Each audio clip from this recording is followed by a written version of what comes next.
Strong Enough merch is now available. Please stop by our store and check out the items that you can grab so that you'll always remember that you are strong enough and you are worth it. Welcome to the Strong Enough podcast, where we talk about the challenges and celebrate the triumphs of people just like you. I'm your host, Claudia. Today's guest is going to talk about struggling with depression, anxiety, and chronic pain. One day she hit rock bottom and decided something had to change. Today she is happier and healthier, and she helps other people clear their energy and improve their lives. Please help me welcome Erin Stabile. Erin, how are you doing today? Good. Thank you for having me on. I'm excited. I think I had to reschedule. There's just been an ass ton of things just happening in the world and my life. So kids, dogs, my grandma passed away. There's just they're just lining up everything. So I'm glad to finally get to be on, and I'm excited for our conversation. I am also glad. I'm sorry about your grandmother. That's terrible. I'm also sorry about your dog issues. Health issues in pets are something else and very expensive. Yep. It's almost a car payment at this point. I'm like, oh my God. And we just had to get a third car because my daughter's car exploded. So you're kind of like, all right, universe, let's stack the deck in the other direction. Yeah, let's have that pendulum swing back the other Let's way. bring the money back in. Let's Yeah, so maybe that's what's getting ready to occur here. So we got our vibe going on together. We got connected. I see good things happening. So you got the pendulum. There you go. It is legit. There's the pendulum. Why don't you tell the audience a little bit about yourself other than you're awesome and love the color purple? Yes, I painted this beautiful wall, watercolor effect. I am Erin Stabile, mom of 2 teenagers. So if anybody else is a mom of teenagers, you know the pain that I am going through.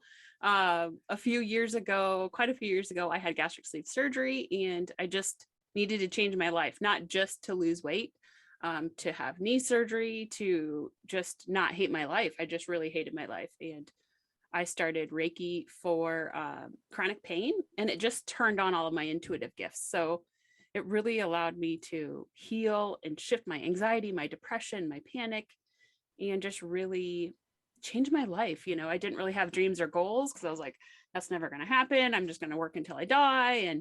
And that it was just a big shift that I needed in my life. And therapy, medication, all those things never worked for me. So you kind of give up. You hit that point when you're 39, you're like, all right, nothing's ever going to work. Doctors don't listen. They don't care, all the things. And you just really lose a lot of hope for life, even though we had a home and cars to drive and food and kids are healthy. And I just hated my life, and I just finally hit that rock bottom that made me change and shift. And it was huge. So now I get to help other people do the same thing. I can totally relate to you and understand the struggle. Now, was the struggle that you were going through from chronic pain, from the anxiety, depression, etc., all of the above? What were you dealing with that was the most impactful on you? So, as everybody has stories and trauma, and a lot of stuff from my early childhood caused severe anxiety. I remember, even as a 3 and 4-year-old having severe anxiety and panic. And my mom died when I was 16. So it kind of shifted my anxiety and panic into super control or super survival. And, I just learned to protect myself. I learned to not rely on anybody. You start building the walls to protect yourself, basically, and needing to let go of that, because all you do all night long, you're just worrying, and you're hating the next day coming, and you're waking up like, oh my God, did I send that email? Oh my God, is this bill going to overdraft my account?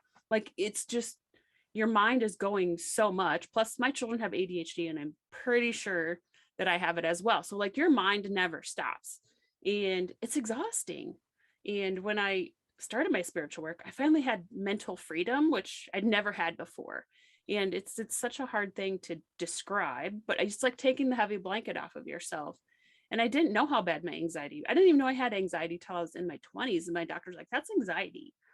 Because I would like black out. I would like stop breathing, panic. And I really didn't even know half of what was going on with me. I just buried it. I didn't know how to deal with my emotions. I didn't know how to deal with my anxiety. So I just buried it all, because when you don't know how to process it or what to do with it, you just protect yourself. It's like the turtle shell. You just do whatever you have to do to get by through each day. And that's just how you learn to live. And Spirit always says that that's your super survival mode.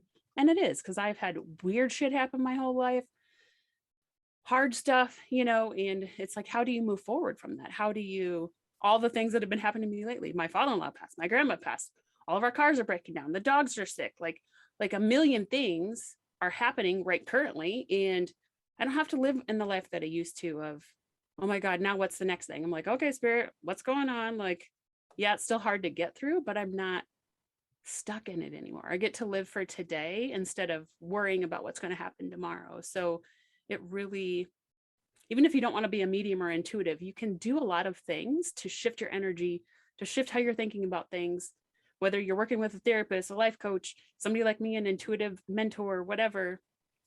There is hope. Like, don't give up. There's something for you out there. You just can't give up on yourself, really. And if doctors don't listen, find a new one. Fuck them. Because you know what? They don't know everything. All they do is check off boxes and they don't listen. So find somebody who's going to listen and figure it out and be invested in you.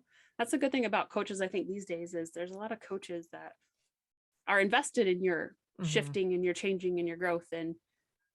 And I was somebody that didn't trust, and I didn't ever ask anybody for help. So it was hard for me to get a coach. It was hard for me to business coach and spiritual coach and trust another human being, because that's just not something that I've been able to do my whole life. So it's a whole learning process, and shifting who you are and letting go of control.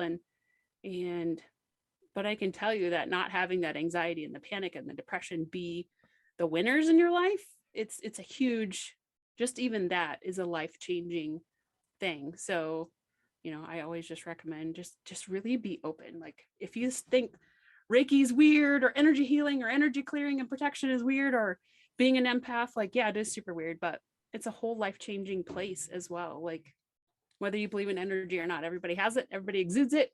Places, beings, things, they all have energy, and they can all affect your energy. So that was a huge one for me in shifting my anxiety, my panic, understanding how much other people's shit affected you.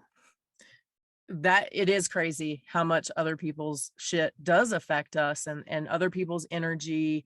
And I know it's kind of like you said, a lot of people don't believe in energy, or say like, oh, that's that woo woo stuff. I don't know. But I think if we put it on its simplest level of, like, if you go somewhere and everybody there is in a bad mood, you feel that bad mood and you don't really want to stay there. That's energy. So it doesn't have to be this complex. Not everybody's there like stirring a cauldron of spells for it to be energy.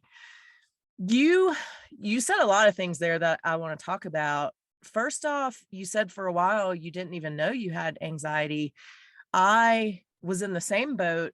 How many people do you think are like us that are struggling through life and don't even know what they're dealing with?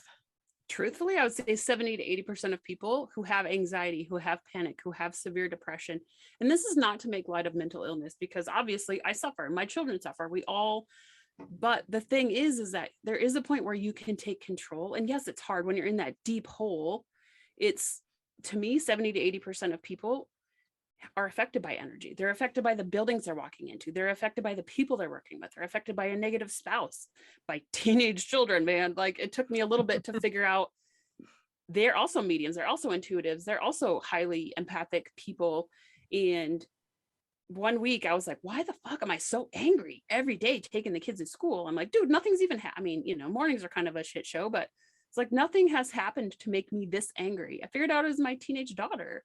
Like, she's holding that anger. She's holding that energy. Then she's going to school with 2,000 other angry hormonal people, and whether you believe it or not, even simple things, you can just have that intention. Like, I really want to help Mary today, but I don't want to take her shit home with me. Like, her problems get to stay her problems, but I can still have empathy for that.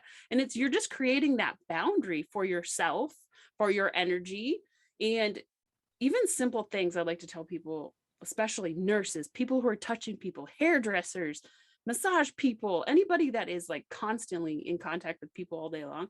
Dude, if you're not clearing and protecting your energy all day, like, your shit will tank. Like, you will feel like shit. You'll feel tired. You'll feel depressed. You'll feel anxious. You'll feel sick to your stomach. You'll feel tired. Like, to me, the simplest thing people could do is just clear and protect your energy. And that doesn't have to mean you are a witch. You're doing all the crazy. I'm not a witch.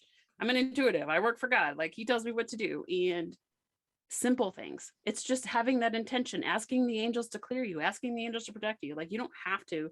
I need my shit simple and fast, and Spirit knows that. Like, my shit is fast, simple. If I can't do it in the car when I'm going to the bathroom, then I'm not going to do it, because I don't have 40 hours to sit and meditate and clear and do all the things. Like, nope. Spirit and I have created super fast, like, dude, I'm going into Target. What do I need to protect myself? And then they'll just put lightning on me, or they'll put this on me. I'm like, okay. And that's all I need. I don't think about it. I don't worry about it. And now that I understand it, I know that where my anxiety is usually very, very low. But if my heart starts beating, palpitating, I feel sick all of a sudden, I know that it's a person that just walked into the room, or the client that I'm working with, or somebody that I'm talking to. Like, I know now my energy from other people's energy. So it's super easy to be like, holy fuck, they're a drain. Like, I need to stop, or I need to have better boundaries with that person. And us as humans, we have shitty boundaries because we want people to like us. If we're business people, if we're moms, if we're whatever, whoever we are, we all have shitty boundaries, energetic boundaries, physical boundaries, mental boundaries. Like, if you don't clear the water and make yourself kind of clean and clear, then man, you're just everybody's energy dumpster. What was the path like for you to discover not only your energy, but just kind of the whole idea of energy and how it affects you? So I really started right after I had gastric sleeve surgery. I just remember writing in a journal, because it was like December 20th.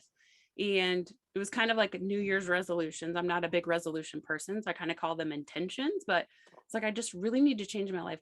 I don't know what that is, but I want my chronic pain to be better. I want to feel better. I don't want to feel unhappy or sad or mad all the time. And like, within 2.5 weeks, I think I met my spiritual mentor. I came across her page on Facebook, and she was doing a card pull, and I just followed her for, I don't know, a week or two. And then I had a session and we kind of talked, and she's like, Reiki might be really good for your chronic pain. Because I'm not somebody, I mean, I take ibuprofen, but I don't take like prescription or anything like that for pain. And because I've had this chronic leg pain for like 10 years now. And so I was like, well, can you do that distance? Like, because usually it's an in-person thing. She's like, I don't know, I got to kind of ask Spirit. And she came back to me, she's like, yeah, we can just do it over Zoom. So I joined the Reiki class, and it not only helps shift your mindset and bring this awareness, but that's where it turned on all my spiritual gifts. Like, all the deja vu I've always had my whole life, the weird premonition dreams, I know that was going to happen, knowing that I'm never alone, like all of that stuff really turned on for me. So it was really overwhelming at first, because I was like, holy shit, what do I do with all this stuff? So that's why I worked with my mentor like once or twice a week to just really to get a kind of a head start. And then I did mediumship and Akashic records. I did all of the work, and I still do all of the work, but it was really Reiki for me was what made me aware that there was just more to the world, that you don't have to rely on doctors are necessary, medicine is necessary, but I really understood that I needed to take my health in my own hands and be in charge of it, and not let other people tell me that it's not real, that I'm psychosomatic, like, because now I can tune into my body, into my intuition, into my chakras, into spirit, and be like, okay, something's off. What's up? And I went to the vet with my dog today because she has diabetes. And I'm like, I think we need to go up to 10 for her insulin, because she's still not better. And I'm tuning into her, and he comes back and he's like, yep, doctor agrees, go to 10. So like, you just have this different awareness of what's happening. And I don't love the word psychic. I don't know why, it just bothers me, but I think psychic and witch is something that those words I just don't love. Lots of the persecution, but that's what I was gonna say. I'm not you, but I'm guessing it's probably the negative connotations that surround those words. You know, we all laugh at Miss Cleo from whenever that was, who was the 1-900 psychic, and so I think experiences and people have given those words a bad name to begin with. So we won't use those. No psychics and witches. Tell me, what for you made you decide to do the gastric surgery? You said you kind of hit rock bottom. What was that for you? So in 2012, my husband and I were we were like exercising, trying to prepare for like a real Spartan race. So in our area, they were having like a charity mud run. And I'm super uncoordinated. It's not a secret. And I stepped over a hurdle very carefully, and my leg got stuck, and I fell, and my foot was up behind my head. So I just heard my knee pop as it came out, and then my ankle. And it took me 4 months to convince them something was wrong with my knee. My ankle wouldn't heal. So I was on crutches for like almost 8 months that year. But that really started the downhill slide for me, because it took about a year to have all the surgeries and do all the things from that. And then shortly after, my other knee like gave out. It was just like the most painful thing. And they're like, well, did you tear it? Did you fall? I said, I don't know. So they did an MRI. There's like, I don't see anything. So I had shots. I had the Synvesc. I had whatever. So osteoarthritis took over to the point where my knee just, there was no cartilage. It was all bone. So it causes a severe depression. You can't be mobile. You can't take your kids to the park. You can't walk in a grocery store. You can't do anything. Like when my kids would have stuff at school, I'm like, oh my God, I have to park 4 or 5 blocks away. I don't think I can do it. And it took so much of my life away from me. I wanted to have a third child. Like there was just so much in there. And when you're not mobile, you can't it's not just like not exercising. It's like, walk into your car and walk home. Like it was like severe pain. So I gained a lot of weight, and it was like severe depression, because I just felt like my life had kind of been taken from me. And it was just a really hard. So I remember it was my brother's wedding. And they were just taking so many fucking pictures, and I couldn't, like, we had to keep walking back and forth. And I'm like, I'm done. Can't do it. And I just looked at my husband, and I'm like, I think I have to do it, because I couldn't have the knee surgery that they wanted me to do. It's called a high tibial osteotomy, until I lost weight. And that high tibial osteotomy was supposed to give me 10 years before a knee replacement. And I did that, and it didn't work. So after gastric sleeve surgery, I had the high tibial osteotomy. So they take a big chunk of your bone out, put a big plate in my leg. And after a year, the pain was no better.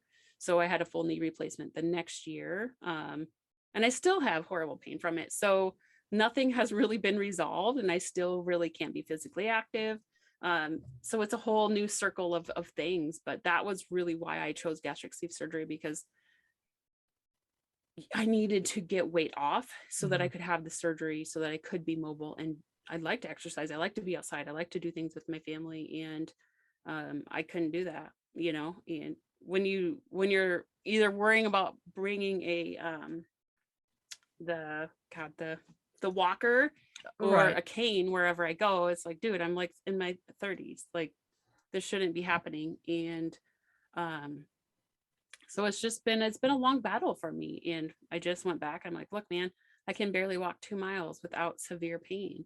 He's like, well, we can do another knee replacement, but I don't know if it's going to help. So for me, it's just really stuck in the chronic pain life. And how do I deal with it? How do I live with it? How do I move forward? What can I do about it? And so gastric sleeve surgery, it takes part of your stomach, but it doesn't change your habits. It doesn't change your mindset. It doesn't change your shitty, the way you eat or your trauma. It doesn't change anything. It just reduces the amount of food you can eat at a time. Is it possible to gain weight? Yeah, because I've gained weight.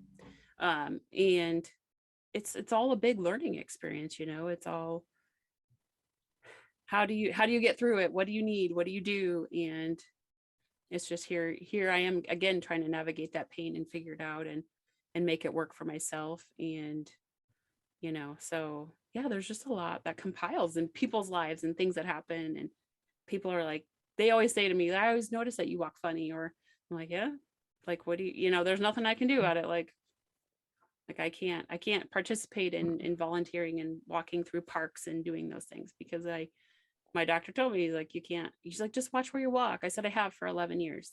I know that I can't step off of a curb. I know that I can't walk on icy stuff. I know I can't walk through grass. Like it's a hard thing at 43 to have the body of a 70-year-old, I do, because I feel that way a lot of days. Something I really relate to you on, though, is having a physical ailment that is not presenting itself as it normally would. We talk a lot about invisible illness, and it's hard to get doctors to believe you when you have certain medical conditions. And we normally think of, oh, I hurt my knee, I hurt my shoulder, that there's tests and all these things, and people can see that very clearly. And so it's obvious what is going on. I had a very similar experience to you where my knee, I knew it was jacked up. I couldn't do anything. The MRI didn't show anything. And finally, when they went in and performed surgery, my kneecap was cracked, my ACL was torn, everything that could be wrong with my knee was wrong. And so, of course, I had this see kind of moment. How was it for you, fighting to say something is wrong with me to the doctors who were telling you like, no, you should be fine? It's horrible because like the whole experience when I fell, it was at a race, a huge hospital fundraiser. I'm laying on the ground and they're like, do you want the paramedics? I'm like, yeah, I can't move my leg. What the fuck do you think? And the paramedics did nothing. They watched me on the ground and they're like, what do you want to do? I said, well, I probably should go to the hospital. And they didn't carry me. They didn't put me on a lift. I had to army crawl to the gator, try to get myself up, and my leg bent as I was doing that. And so I had to drop to the ground and they're like, here, just come to the front. While 4 paramedics are watching me do this for myself, like pull myself into a gator. And my small child who's like, are you going to die? Are you going to die? Was watching this whole thing. And it was like, it was traumatizing. So we get to the hospital and they're like, nothing's wrong with your knee. You're fine. I'm like, no, something's wrong with my knee. It's not fine. And so because I couldn't walk on my ankle, I had crutches and they're like, you need to start putting weight on it. I said, I can't because my kneecap shifts back and forth. I said, there's something wrong. And they're like, no, you just need to walk. I'm like, I fucking can't. I don't know. And the ankle doctor was a huge asshole. And he's like, you just need to move. I can't do anything for you. He's like, fine, we'll put you in physical therapy. And I looked at her and I said, something is wrong with my knee. Please, can you please? This is like the 4th doctor that I've been to. Because they made me do a DEXA scan because they thought maybe I had low vitamin D and that's why I wasn't healing. And finally, the physical therapist, I was like, please, I am begging you, please, can you look at my knee? Something is not right. And this was 4 months after I had fallen in the race. And she goes, I don't think you have an ACL. I'm like, well, does that hold your fucking knee together? She goes, yeah. And she's like, I don't think you have one. So she went back and talked to the doctor and they ordered an MRI and they're like, yeah, you don't have an ACL and the meniscus was torn and this and that. So it took another 6 weeks after that before I could have surgery because they were so busy. So I fell August 2nd. It was November 29th or 30th, right before Thanksgiving, I think, before I had surgery. And over the winter in Iowa, like I had to keep my crutches until probably January, February, because like it was just not stable, being that long without it. And it was like, you shouldn't have to fight that hard for yourself. Like, why? And for my other knee, I went through 3 or 4 MRIs and they're like, nothing's wrong. And then my last doctor, he's like, I don't know why anybody didn't catch us. This was a simple meniscus tear. This could have been solved like with a simple surgery. But here I am at 43 having I had a full knee replacement at 40 because somebody didn't take time to read a fucking MRI. That's their only job, and he's like, well, maybe the right people aren't reading it. I'm like, then why those are the fucking people reading it? If like I had to have a fucking plate put in my leg and a full knee replacement because somebody wasn't doing their job. And it's like, how do you even say that? Like, oh, no big deal. So let's just let this poor woman like not be able to walk, or, you know, just everything because one person was being lazy, or I had 3 MRIs. So 3 different fucking people didn't read a fucking MRI, you know? And it's like, it's heartbreaking how your whole life can be destroyed by somebody's non-caring, you know? How has it been for you to deal with not being able to be physically active? Like, I know for me, physical activity is very important for my mental wellness, I have learned. And so if I go long periods of time where I can't do something active, it definitely affects my mood and happiness. How has that been for you? It's really hard. I grew up playing every sport there was. I could bike 25 miles at a time, like, you know, and basically you can't do anything more than walk. I can't run, I can't jog, I can't jump, I can't like squat, I can't do any of the things. And it's still really a hard one for me to deal with, because it's like, well, I'm only 43 and I'm in this much pain. What happens when I'm 53? What happens when I'm 63? Like, I just had to get under my desk before this to move my to move my microphone a little bit. And I can't be on my knees because I've had knee surgeries. So like I have to get up in a weird way. Like sometimes it's hard for me to even get on the floor. You know, there's just so much that I'm scared. I'm scared. What if I end up in a wheelchair? What if, you know, because it's like it's a hard and scary place, because man, without your legs, you know, I mean, the last time after the surgery, I'm like, look, dude, if you can't make this work, I want to bounce you leg when I come out of here. Like, I'm not fucking doing this anymore. And they still can't figure out why this knee replacement, why I'm in so much pain. And I can barely walk about 1.5 miles before it'll be like super painful and swollen for days after. Mm-hmm. So it's like, you know, we're going to Colorado in July to see my brother, and I really want to be in the mountains. I really want to be outside. And I'm like, I know I can't do it. And it sucks. Like, I'll just sit back here. I went to Sedona for a retreat a few years ago. I couldn't go on any of the trails. I couldn't go on the walks. I couldn't, you know, if we go anywhere with a hill, I have to have my husband in front of me so that you know, Mm-hmm. it's a very, yes, I'm fortunate to be able to walk, but it's still hard, you know, knowing that it was kind of taken from you from negligence and all the reasons. But, you know, it's a hard place to, I get angry at God and spirit a lot, because I'm like, why can't I just, like, please, like, can I just be without pain? Or, you know, and sometimes it's harder than others to just go for a walk or just be out there. And yeah, sometimes I just cry because I'm angry, you know, and it's a hard thing because there's nothing you can really do about it. Mm-hmm. What has it been like for you? Because you talked about, you know, being that person with some trauma in your past and who built up walls and, you know, was very independent and didn't want to have to trust anybody or rely on anybody. But when you're in the physical pain that you're in, and then you have to have surgeries, you have to rely on other people. So how is that for you to kind of make that shift in your brain to say, I have to accept other people's help?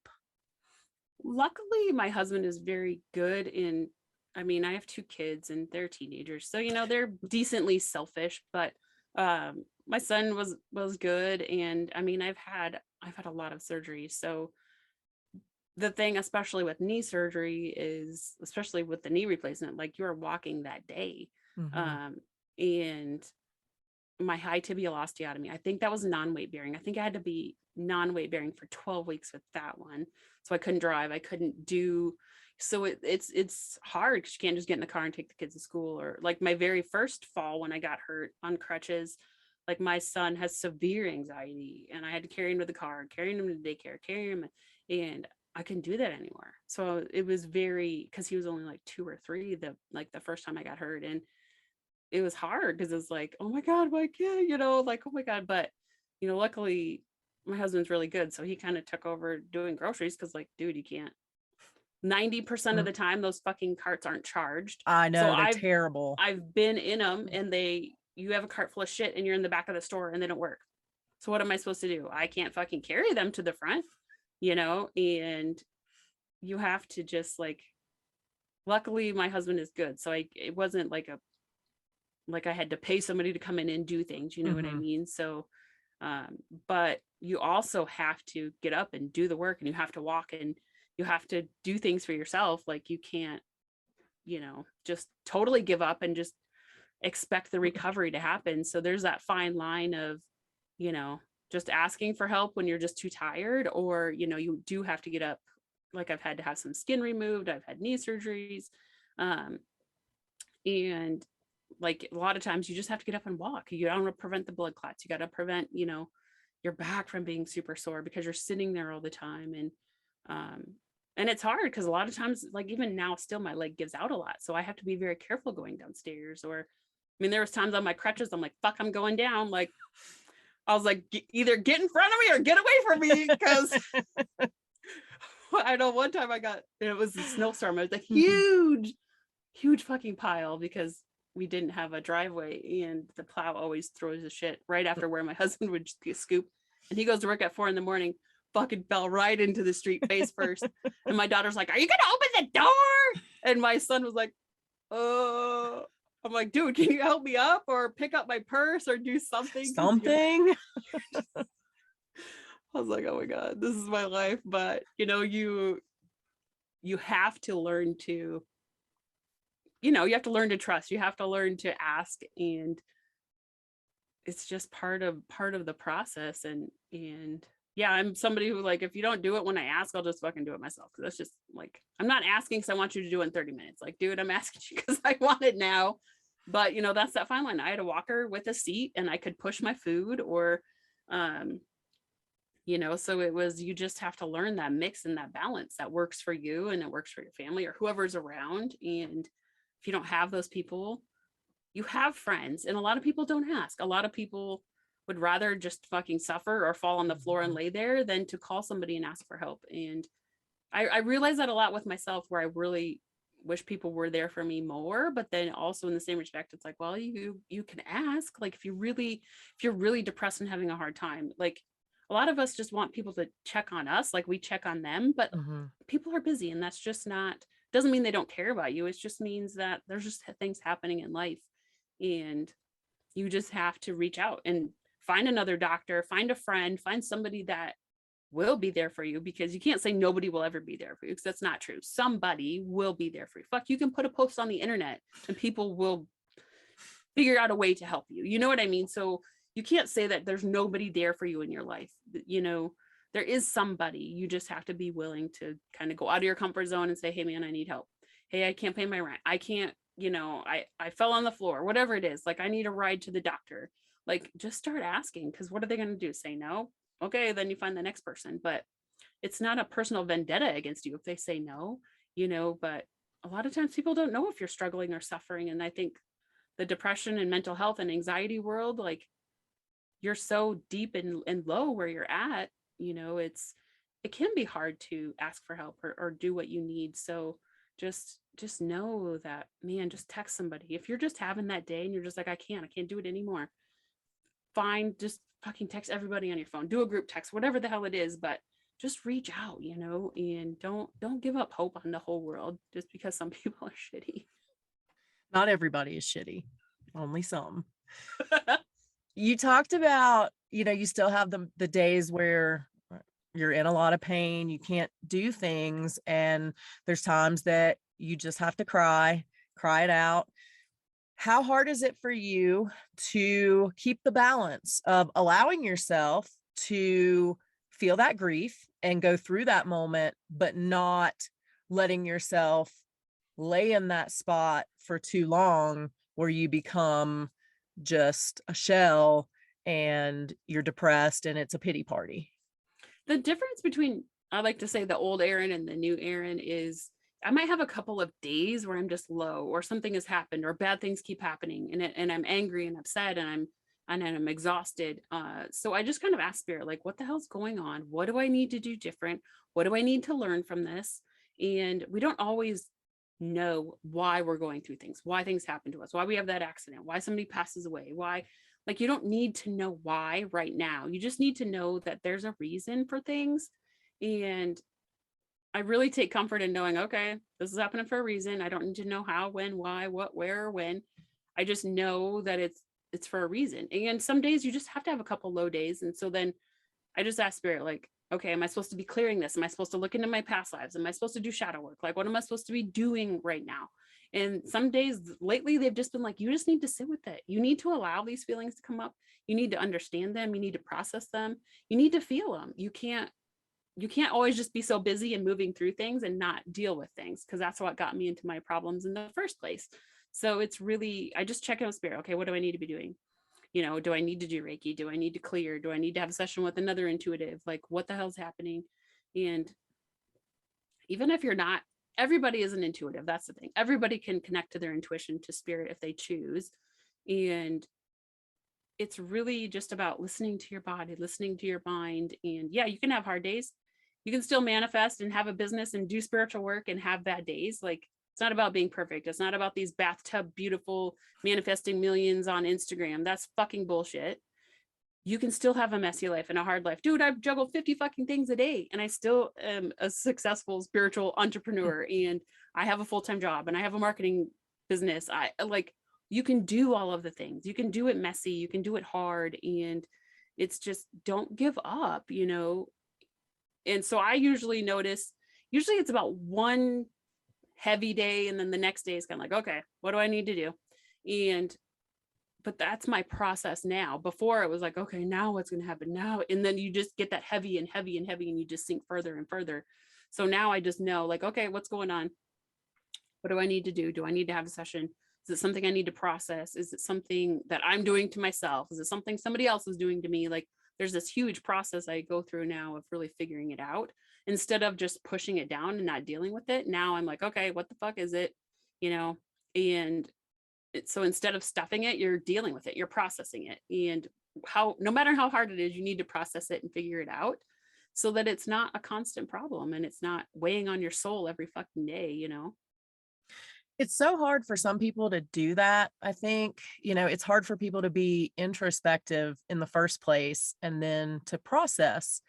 So what can people do to make that a little bit easier, or it might not be easier, but just a little bit more palatable for them to do? And it's not something that you just snap your fingers and you do. I had 39 years of repressed feelings and trauma and pain and anxiety and all of the things. It's healing is a lifelong process. If you choose to truly heal your soul, heal your mind, heal your body, it is lifelong. There's never a point where you're fucking cured and you're perfect. It's just every single day. Okay, what's going on? What do I need to do? Where do I want to be? What dreams do I have? Do I even think I can accomplish those dreams? It's really just take it day by day. Okay, what's really going on? And I love to write things down, because it really helps me to remember, and it helps me to ask spirit. So I'll channel, or, spirit's always present, because I've developed that skill. But like, okay, what's really happening? Why am I angry? What really triggered this event? Was it the email that somebody sent, or was it the comment I read on Facebook? So where are your triggers coming from? Are they coming from the past? Are they coming from now? And a lot of times our triggers are things that are coming up because we need to fix them, figure them out, heal them, solve them. And if they keep coming up, if it keeps coming up, it doesn't mean that you haven't been working on it or haven't been healing it, but it's coming up for a reason. So what is the reason? Is it because somebody else is triggering you? Is it because somebody else is going through that and you're supposed to be helping them? There's this kind of that's when I work with people, we really dive deep into it, but it's really just that recognition. Like, on my notes app on my phone, I write things down. Why am I feeling like shit? Why am I so angry? So I was okay this morning and now I'm fucking pissed. What is the problem? So it really helps you to sort it out. Did something happen? Is it a thought? Is it somebody else's energy? It's just really that awareness every day of what's going on. Why am I angry? What's triggered me? Why are these flashes? Why is this, event from my youth coming back? All of those things. they come up for a reason. So that's where you have to start processing instead of stuffing it back down or ignoring it, however you want to say it. I say stuff it down. So like you just stuff it and you don't deal with it because you don't know how to deal with it. You don't know how to process it. You don't know, you know, there is no one right way for everybody to process their pain and their trauma and their fears. It's, you have to find what works for you. Maybe it is therapy and a life coach and a spiritual person and whatever. You just have to find and be open to finding what's going to allow you to move forward, you know? And once I let go of the traditional Western medicine is the only way that you can heal and move forward, that's where I was able to really be, you know, find what works for me and put all the pieces and parts together and not have to live that heavy life anymore, because that weighted blanket of pain and trauma and anxiety and depression, it's fucking horrible, you know, and a lot of people don't get out from under it, which makes me super sad. And but it's also our choice, you know, and it can be such a hard choice when we're so into the weeds and it's so heavy, because I don't want to discredit it. I lived 39 years like that. So that was when I really decided to stop living that way, you know, and I didn't stop until I figured it out for myself. And I had stopped a million times before that. So I can't say what's the right time for a person to do that. Big events in your life will cause your spiritual awakening. So, you know, that was just something for me. But whether it's a divorce or a breakup or a loss of somebody or a loss of a job or whatever the hell it is, like, how can you move forward from it, you know, in an empowered way? And heavy shit happens. It doesn't really matter what you do. Hard shit's going to happen. Heavy shit's going to happen. Painful shit's going to happen. But what are you doing to not let that heavy, hard, painful shit make your decisions for you? I find that for a lot of people, taking responsibility is difficult. And I kind of thought about that when you were talking about looking at what maybe triggered something or what caused a mood. So if I'm now in a shitty mood, what caused it? Do you ever see people that it's always somebody else's energy? Well, that must have been Erin. Oh, that must have been him. That must have been the clerk at the grocery store. Do you see that? And then how hard is it to break that down to that person and say, maybe, but let's look inside? So, you know, one good thing about, I've kind of done this my whole life. I just didn't know what I was doing. I could read people very easily. I can read their inner thoughts. I can read their energy. I know how to get into people in not the like gossipy way, but like what's really going on. Cause I always just knew something was up. And some people just aren't ready to be healed. They aren't ready to heal. They're not ready to take responsibility, like you said. And I already know that. I can already feel it. I can already sense it. I can already intuitively know that all they're going to do is make excuses. All they're going to do is say, I've done everything, nothing works. They're just not ready. They're not ready to truly be responsible or take responsibility. And those are just not people that I enjoy working with, because not to say that they don't deserve to be healed or, you know, develop their gifts or anything like that, but I'm not here to convince people to do the spiritual work and to do the healing. I'm here to help people who are really fully ready to like embrace it. And maybe they're a little scared, but they still want to do it, you know? And unfortunately, some people will never be healed. They'll never find happiness. They'll never find a partner that really lights up their world. They're never going to have the money that they want or the job or the career, because they just can't get out of that negative space, you know? And it's such a hard thing to say, just take responsibility, because I know how hard it is. Like, I've lived it, I've been through it, but I also had to really make the choice. And every day I have to make the choice. Am I gonna, you know, have a good day, or am I gonna just let the shit take over, you know? And it's a choice. Nothing you ever do is gonna be like, okay, my life is perfect and it's fucking beautiful and I'm making millions out of my bathtub and that manifesting bullshit. But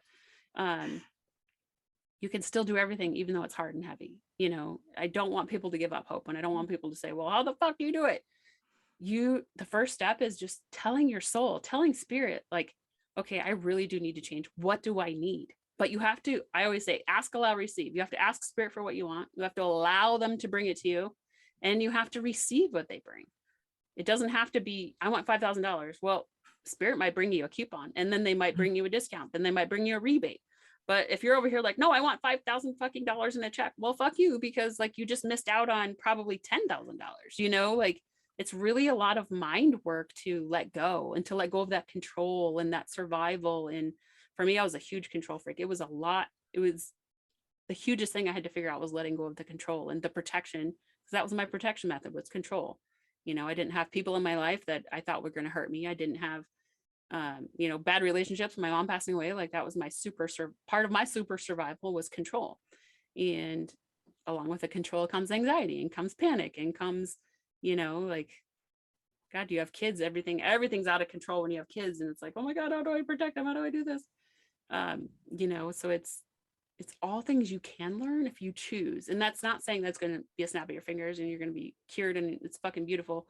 It's hard and it's heavy and it's still hard and heavy, but I know how to move through it now. I know that it's not my destiny to stay in the anxiety and panic and depression and unhappiness. It's my destiny to help other light workers and to help other spiritual people. And, I get to help my kids not shut their gifts off. And I get to hopefully help other people help their kids to not shut their gifts off. And, I didn't have hope before. I didn't have dreams before. I didn't know or think that I could have the life that I wanted before. It was just, I'm going to work until I die and I'm going to be able to barely pay my bills and my life's going to suck. And how different is it for you now, mentally and emotionally, to have that entirely different outlook? It's really different. So like my kids now, like when I started this work, my kids were what, like 8 and like 10 or 11, 12. And we used to say a lot, we can't do that, we're broke, we can't do that, we don't have money, we can't do that. And I've even had to shift that with them. They're like, oh, we're too broke for that, we're too poor. I'm like, no, we're not broke and we're not poor. We have everything we need.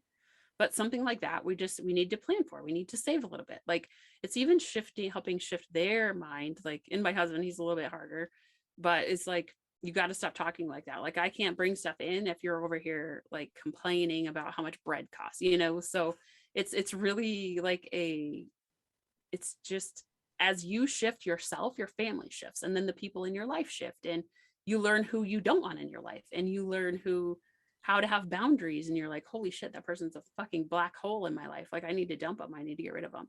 Or you can learn to put up boundaries so that their energy doesn't affect you and you can still be nice to them if it's a family member or whatnot.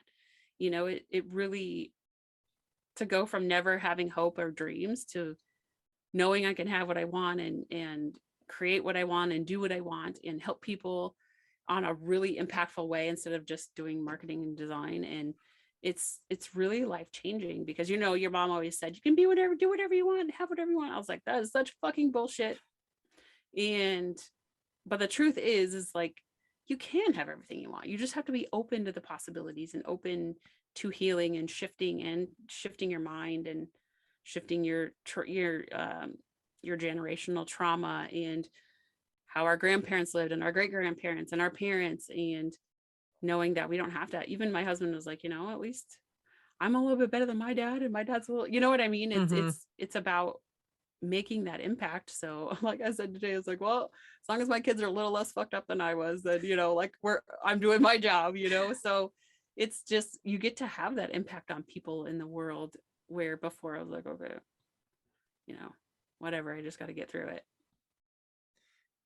What is one thing that people can do to start this journey for themselves? So let's say we're talking to people who are in that place where you were, with the heavy, not the cool weighted blankets that people are buying now that are really popular, but the bad one, the depressed one, the anxiety, the chronic pain, the struggle. Talk to the people that are under that blanket, and what is one thing they can do to start working towards better?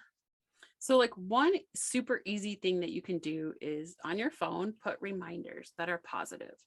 And every time it comes up, you don't say that as bullshit. You say, I love myself. I am strong enough. And a really good one is for somebody who has not found relief. Maybe they take medication, maybe they go to therapy, and it's just not enough for them at this point. Spirit, God, universe, please bring me who and what I need to help me move forward. And I want to be happy. I want to do these things. And just say it every day. Have it as a reminder on your phone, because the more you see it, the easier, like you need to like feel it in your soul. And yes, it seems like bullshit. It seems stupid, but the more that you talk to yourself in a positive way, the more your soul and your body and spirit can believe that you're ready for that. And like spirit knows if you're just saying it and you don't believe it. So like you really have to start and just start small, like something like 2 or 3 mantras that like that really resonate with you. You know, I love myself. I am beautiful. I am smart. I am a good mom. I can find who and what I need to help me to accomplish my dreams, to feel better, to let go of my anxiety. And those are super simple ones. And just really be open. Like if you keep seeing a page come by that talks about Reiki or energy healing or tapping or breath work, you know, intuitive work, all, if you keep seeing those things coming by, it's not coincidence. There's no coincidence. There's always spirit's always trying to intervene, whether you understand it or not. They're trying to help you because spirit is only there for your highest and best good. So just give it to God, spirit, universe, whoever you want to call on, and just give it to them and just say, this is what I need. I need relief. I need to feel better. I need money to be easy. I need whatever it is you're needing. I need to find something to help my anxiety and my panic and my depression. I need to not feel like I don't want to be alive. I like whatever it is, put it out there and just be open to receiving. Because if maybe I'm popping up on your feed 10 times a day, it's like, why is this bitch on my feed fucking 50 times a day? There's a reason. So whether it's the message that I'm saying or something that I'm talking, maybe it's a modality, maybe it's Reiki, maybe it's your past lives, just start writing it down. Like, okay, well, I've seen the word Akashic Records 25 times this week. You know, that is not a coincidence. And if you keep seeing numbers that are repeating, if your animals keep showing up and you're like, oh my God, that's super weird. Or the song you're thinking of starts playing, or the TV like show you're watching, you're like, oh my God, I love that episode. And then it's on. Those are not coincidences. So really start paying attention to like what spirit universe is bringing you, because they're trying to answer your wishes. They're trying to answer your questions. They're trying to give you hope. And just being open to it. I always say spirit signs, spirit signs. So what are you getting for spirit signs? You know, how is spirit giving you confirmation? Because you don't have to be a confessed intuitive medium, psychic medium, whatever the hell you want to call yourself, to get those messages from spirit. I'm not chosen. Everybody has it. My kids have guides. Everybody has guides. Everybody has a spirit team and loved ones and all of the things. So just be open. Like it doesn't have to be scary. Just be open to what spirit and universe can bring you, because it can be really magical. It can be really transformative. Like maybe it's the therapist. Maybe they're going to drop this therapist ad on your fucking feed 45 times a day. Like, and maybe that's the person you need. Maybe that's the type of therapy you need.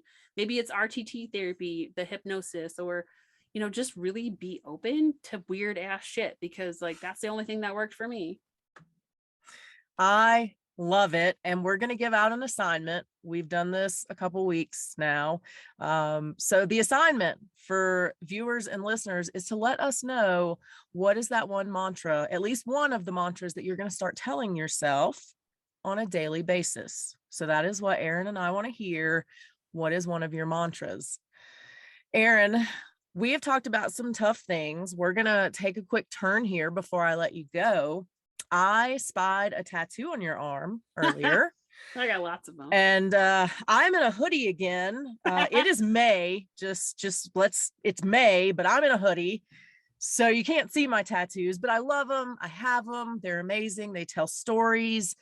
I want to hear about some of your tattoos and the stories that they tell. So like this one is channeled from spirit. So it's called a personal power symbol. So it really helps you to clear, to protect yourself, to manifest. So I can use it on my clients. I can use it. I have it on a tattoo. I have it on a necklace. Whatever I'm writing out for my intentions, I put it there. So I channel from spirit. That comes from galactic beings. All the symbols that I channel come from galactic beings. And I have a huge sheet over here of them as well. And spirit was just very specific on, do you see like the color on my screen keeps going back and forth. And spirit's was very specific on where I need to put it. And this little one, probably can't see that one. So this one was from Isis, because I usually operate in the masculine. So this was a reminder. She was very specific. This is exactly where it needs to go. This is what, and it came through when I was doing a DNA activation class. She's like, it's a reminder for you to take care of yourself, to eat, to nurture yourself, that it's okay to do feminine things, you know. And that was why she wanted it exactly right there, because I will see it all day long as a reminder, you know. But it's like, okay, but most of my tattoos I've created or drawn, because if I'm putting it on my body, swear the color keeps changing here. If I'm putting it on my body, I want it to mean something. You know what I mean? So usually I draw or, design it on the computer. So, but yeah, those are my favorites. It was funny with the tattoo guy's like, what the hell does this mean? Don't worry about Where it. did it come from? Do we have more tattoos coming? Oh yeah. I was always like, I really don't like full arm tattoos on women, but I'm like, I kind of feel like that's out for me now. It's like, you just gotta, but I need like more, I have to have more skin removed. So I'm like, there's no point in doing that because, if I have to have it removed, there's like the forearms are fine, but going up, like there's still a lot of skin that has to make its way off of my body that can't go anywhere besides being cut off, unfortunately. If spirit tells you to get a face tattoo, would you do it? Oh, I don't know. Because is there a couple $1 million involved? I don't know if I could do it. I don't think the face is like, I think just look like my grandma just passed away. She was 100. And I'm like, dude, if I had a fucking tattoo on my face and I had like that 100-year-old face, I'm like, dude, I get shanked up in the retirement home or be like blacklisted or something, it's like, and my nephew's got like fuck off on his hands. And I'm like, dude, that's a little much. Yeah.